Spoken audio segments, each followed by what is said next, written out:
Okay, so this is video 3 in the big Taurus, Uranus, Scorpio full moon. Taurus full moon. Sorry, it's opposing Scorpio. I just wanted to take a minute and talk about the full moon aspect of this and the eclipse aspect of this, and go ahead and just let you know that whatever is happening within the next few days, you might want to journal about or keep documentation of, because there's going to be a lot of eclipses that are happening in the Taurus, Scorpio line, like aspect. In the zodiac, they're opposite of each other in the wheel. And so naturally there's going to be conflict. Taurus is ruled by Venus. So Taurus is a very sensual zodiac sign. It is very interested, and it's an earth sign, and it's very interested in like experiencing things with the five senses, more so than any other sign, because it's an earth energy. So, people who have a lot of Taurus energy in their chart, sometimes people have a misconception of them, like, being snobs, period, right? Taurus really likes the refined version of things, and Taurus does not want to waste money eating crappy food for 5 days. Taurus would rather, if it's a choice between eating crappy food for 5 days or eating one really exquisite meal, traditional Taurian energy patterns sometimes, almost always, choose the nicer of the two things. So quality, value, the ability to be specific about what you want, especially when it comes to what you want to touch, what you want to wear, what products you want to use, what you want to eat, what you want to feel. That is very Taurian, and I experience it as a very calm, grounding energy. For me, it is in my 5th house, and that is the house of play and creativity. And and so the full moon will be a culmination point for me personally in this journey of finding new ways to be creative, basically.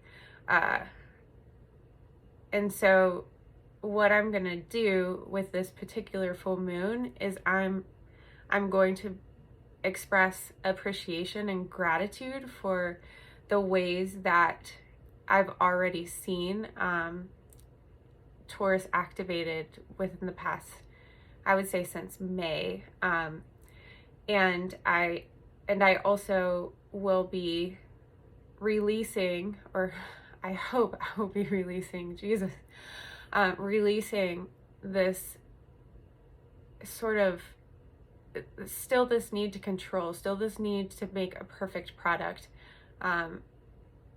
It's already happening, or you wouldn't be watching these videos, because God knows these videos are like very, very, I don't know, not planned, and they're not perfect, and it's only one shot. So I'm already being supported in that way, and so I want to make sure that I'm showing appreciation for that for this full moon. I will probably not set any intentions for anything new at this point. It's easy to, so the full moon is activated, and it's easier to manifest something or see something be manifested during a full moon, because it's when it's peaking. But and I've got to play around with this, but the concept of setting intentions for a full moon is not exactly in line with what the full moon really is. I feel like the full moon is like enjoying the peak of a performance, or enjoying the peak of whatever issue is being highlighted. And then there's a decline of energy, and there's a decline of excitement after the culmination. So what I have temporarily, because I'm changing every day, decided to do with full moons just in general is approach them in more of a releasing kind of way. Now, I personally need to learn how to release, just that's probably part of my lifelong lesson, which would make sense because it's in Cancer. Just release all of this energy, trying to control everything. So I think I'm going to start experimenting with that, and I'm going to start setting intentions with the new moon. And that just makes so much more sense to me, especially when we're dealing with eclipse season where everything's already faded. Well, not everything, but like there's going to be something specific that is faded that comes from this time period. And I think it's just most appropriate to, or most easy probably, to go ahead and sort of ask the universe what what you need to be looking out for, and sort of having that conversation instead of trying to create like a new manifestation or a new intention. I just wouldn't do that with this full moon. Sometimes, there's a beautiful aspect to that, and it's not wrong or anything, but these energies are ancient and they're very potent. And so I would definitely not encourage you to put something that you really want to go in an easy way, together on the full moon, this particular full moon. I think maybe the experience of it will be more calming, if you focus on what you need to release, which I know I've been talking about.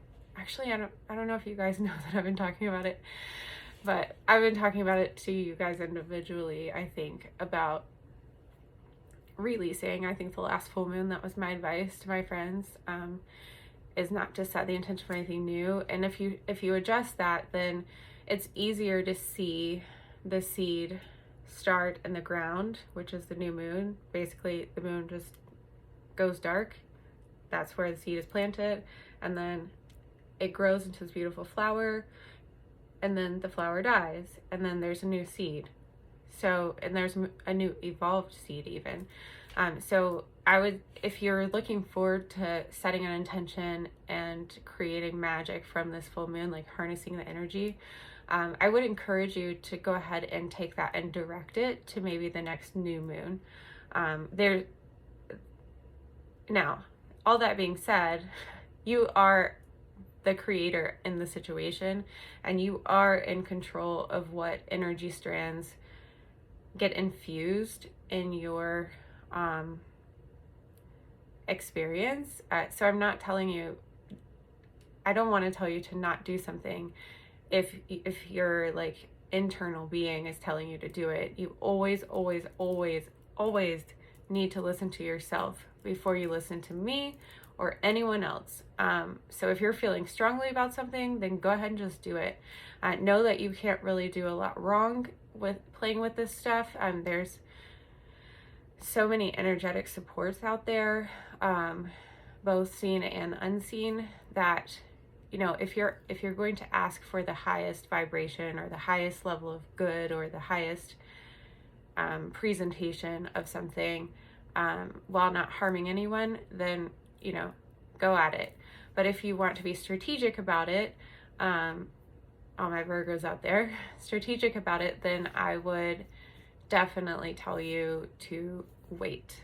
And that might be my advice until early next year, because of just sort of the challenging, faded energies that we're going to be seeing for the next couple of months, like right in time for Christmas. We have a huge event on Christmas in the astrological world. That'll be fun.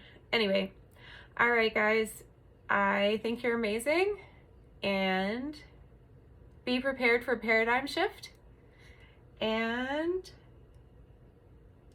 hopefully comment below. Hopefully you'll all have like light bulb moments of clarity. So that's also something that can happen with the full moon, is you being able to see things more clearly. If you have a question, it's easier to grab the answer during the full moon. So that is also a nice thing to explore. And right now, I would think that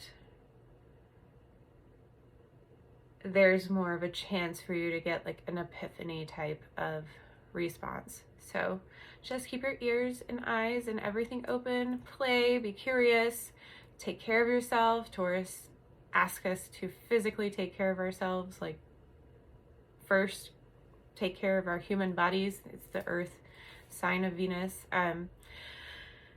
Yeah. So enjoy. You'll see me again soon.